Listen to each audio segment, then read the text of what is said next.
तरह का परिणाम आया है, चौंकाने वाला परिणाम आया है। अगर समाजवादी पार्टी की सरकार रहती तो यही भारतीय जनता पार्टी वाले जो बार बार जो समाजवादी पार्टी के ऊपर आरोप लगाते हैं कि भर भर के यादवों को नौकरी दी जाती, समाज के बेटे और बेटियों ने 634 पदों में जो है कि 226 पदों पर जो है कि सफलता को अर्जित करने में सफल हुए। समाज को आरोपित करने से, यादव समाज को कोसने से कोई समाज आगे नहीं बढ़ेगा। जो बढ़ेगा वही बढ़ेगा। संजय निषाद को पहले कहा जाता था 2010 उसमें जब मैं जाता था गोरखपुर में, कोई ऐसा सगा नहीं संजय निषाद ने जिसको ठगा नहीं। बीते दिनों यूपीएससी में जिस तरीके से यादव ने बाजी मारी थी, वैसे अब दोबारा एडेड जूनियर शिक्षक भर्ती में फिर से यादव ने झंडा गाड़ा है। बातचीत करेंगे हमारे साथ समाजवादी पार्टी के फारब्रांड नेता चौधरी लौटाराम निषाद जी हैं, जो बहुजनों की बहुत बड़ी आवाज हैं। कहा जाता है कि नेताजी जब समाजवादी पार्टी की सरकार हुआ करती थी तो यादवों को एक तरफ भर्ती कर लिया जाता था। आज तो भारतीय जनता पार्टी की सरकार है, फिर भी यादव हर भर्ती में झंडा गाड़ रहे हैं। देखो, उत्तर प्रदेश एडेड जूनियर शिक्षक भर्ती 2026 का जो अंतिम परिणाम 2 दिन पहले आया है, जिस तरह का परिणाम आया है, चौंकाने वाला परिणाम आया है।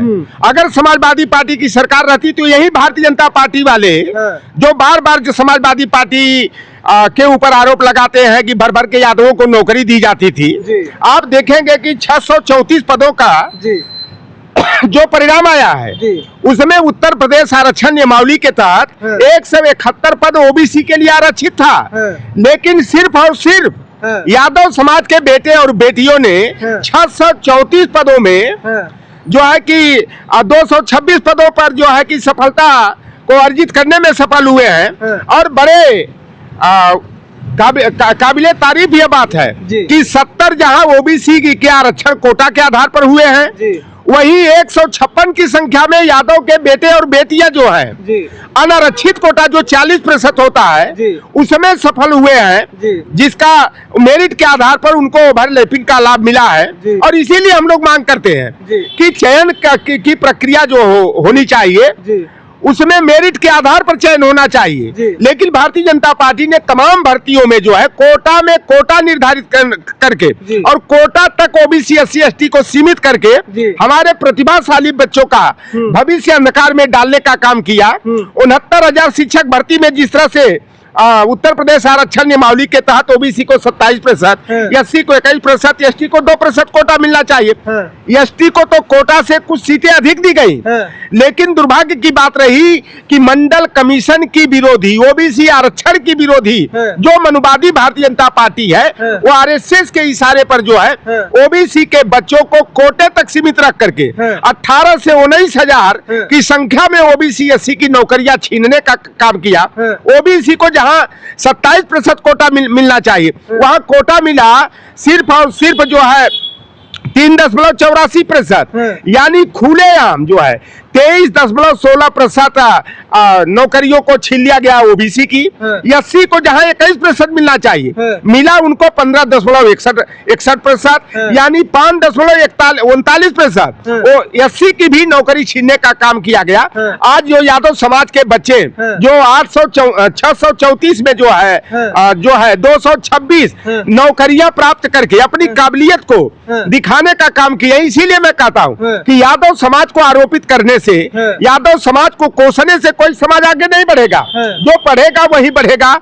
जिस समाज ने शिक्षा को गले लगाया वह समाज तरक्की कर गया, और जिस समाज के लोगों ने पढ़ाई लिखाई को छोड़ करके कांवड़ के उठाई में, ताश के खिलाई में, पंडाल के लगाई में और मोबाइल में खेसारी निरहुआ सपना चौधरी के नाच के दिखाई में बर्बाद किया, वह समाज बर्बादी और तबाही का शिकार हो गया। जो ओम प्रकाश राजभर, संजय निषाद ये बार बार आरोप लगाते हैं कि सपा सरकार में भर भर के यादवों को नौकरी दी जाती थी। शिवपाल यादव, रामगोपाल यादव और मुलायम सिंह यादव के घर से लिस्ट बन करके यादवों की जाती थी। तो आज भाई बताओ कि आज चाहे यूपीएससी का परिणाम आया जहां की 958 में जो है 44 यादव के बेटे बेटियां नौकरी पाने में सफल हुए। पिछली बार का देखा जाए जो संघ लोक सेवा आयोग 2024 का परिणाम 2025 में आया, 1009 पदों में 101 यादव के बेटे और बेटियां यूपीएससी को क्रैक करके सफलता को अर्जित करने का काम किए। तो ये ओम प्रकाश राजभर, संजय निषाद जो यादव समाज को के ऊपर आरोप लगाकर, समाजवादी पार्टी के ऊपर आरोप लगा करके या समाज को दिशाहीन करने का काम करते। मैं तो इसीलिए अपील करता हूं सारे समाज के लोगों को कि यादव और चमार भाइयों से ईर्ष्या न करके प्रतिस्पर्धा करो, इनकी अच्छाइयों की नकल करके अकल को खोलने का काम करो। लेकिन अभी आज गोरखपुर में संजय निषाद जी की एक बड़ी रैली थी और उन्होंने कहा कि निषादों का हक लेदरमैन और मिल्कमैन खा रहे हैं, पिछड़ों का हक जो है मिल्कमैन खा रहा है और दलितों का हक लेदरमैन खा रहा है। तो अब आप आज बताइए कि जो फिशरमैन, आज तो वो मंत्री हैं, सत्ता के करीबी हैं, और आज कितने जो है फिशरमैन आपको भर्तियों में दिखाई दे रहे हैं, या शिक्षा को लेकर कितने फिशरमैन जागरूक होकर शिक्षा मिल रही है? देखो, संजय निषाद को पहले कहा जाता था 2010 उसमें जब मैं जाता था गोरखपुर में, कोई ऐसा सगा नहीं संजय निषाद ने जिसको ठगा नहीं।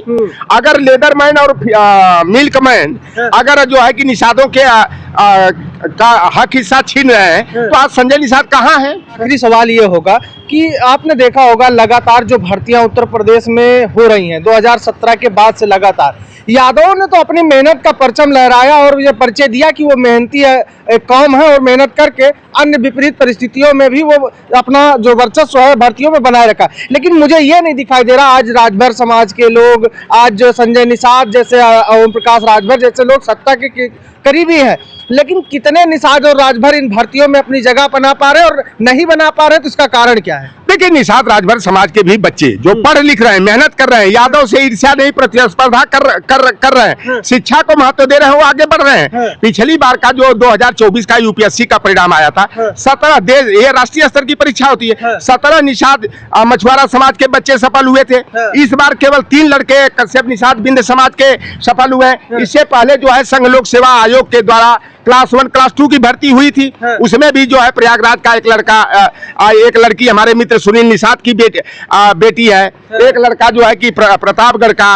तो 3 बच्चे जो है कि क्लास 1 की नौकरी में सिलेक्ट हुए थे। और मेरा उदाहरण है, ये हमको पहले जो मैं कहता था 86 में 56 यादव एसडीएम नहीं, 30 में 5 यादव हुए हैं। और कभी मुलायम सिंह यादव, अखिलेश यादव के कार्यकाल में 6 से ज्यादा यादव एसडीएम बने ही नहीं। तो हमको यही अति पिछड़ी जात के, विशेषकर निषाद पार्टी और सुभाषपा वाले संजय निषाद ओम प्रकाश के कहने पर, इशारे पर कहते थे यादव महासभा का प्रवक्ता है, यादवों की चाटुकारी और दलाली करता है। लेकिन मेरे बेटे और बेटियों ने यादव समाज के बच्चों की नकल करके अपनी अकल खोलने का काम किया। हमारे बच्चे मोबाइल में, लैपटॉप में जो है नाच गाना और डांस देखने का काम नहीं किया, उन्होंने लैपटॉप में गूगल सर्च करके पढ़ाई करने का काम किया। हमारी 2 बेटियां, जिसमें बड़ी बेटी MA BEd UP TET CTET qualify inter college में छपरा में नौकरी कर रही है। एक बेटी हमारी MA DLEd UP TET CTET थी, वह प्राइमरी की टीचर। दूसरे नंबर की बेटी हमारी MA BA DLEd UP TET CTET qualify है, वह 2 नंबर से उसका चयन सब्जेक्ट कॉम्बिनेशन न होने के कारण वंचित हुई। मेरा 33 बेटा, जो कि कहा जाता हमारे यहाँ कहावत की 33 बेटी राज रचावे और 33 बेटा भीख मंगावे। 33 बेटा हमारा 16 किलोमीटर जाड़ा गर्मी बरसात में साइकिल चला करके सुल्तानपुर रोड से फैजाबाद रोड राजकीय पॉलिटेक्निक जाकर के पढ़ाई करके टॉप किया अपने स्ट्रीम में। आज जो है कि हेल्थ केयर कंपनी में अच्छे ओहदे पर जो है, अच्छे पैकेज पर जो है कि नौकरी कर रहा है। और आज मेरा लड़का आया है पासपोर्ट बनाने के लिए, उसकी कंपनी उसकी काबिलियत को देखकर विदेश भेजने वाली है। तो हमारे बच्चों ने जो है कि इस तरह से जो है कि अपने मनोबल को गिराने का नहीं, बल्कि आत्मविश्वास, दृढ़ इच्छा शक्ति के साथ जो है एक लक्ष्य निर्धारित करके आगे बढ़ने का काम किया। आपके चैनल के माध्यम से मैं निषाद समाज, राजभर समाज के साथ साथ लोहार कुहार सुनार हो, चाहे तेरी तमोली बरई बारी हो, पाल गडेरिया लोधी किसान समाज के लोग हो, राजभर चौहान समाज के लोग हो, मैं आग्रह के बच्चों से आग्रह करूंगा कि आप जो है अपने मनोबल को गिरा करके जो है मुंह बोड़ने का काम न करिए। जो पढ़ेगा वही बढ़ेगा। जिस समाज ने शिक्षा को गले लगाया वो समाज तरक्की कर गया। यादव समाज के लोग आगे बढ़ गए। यही ओम प्रकाश राजभर ने भी कहा था, जैसा कभी सामंती और वर्चस्ववादी जातियां कहती थी कि यादवों की बुद्धि 12 बजे होती है, लेकिन यादवों ने अपनी काबिलियत को दिखा करके उनको करारा तमाचा मारने का काम किया।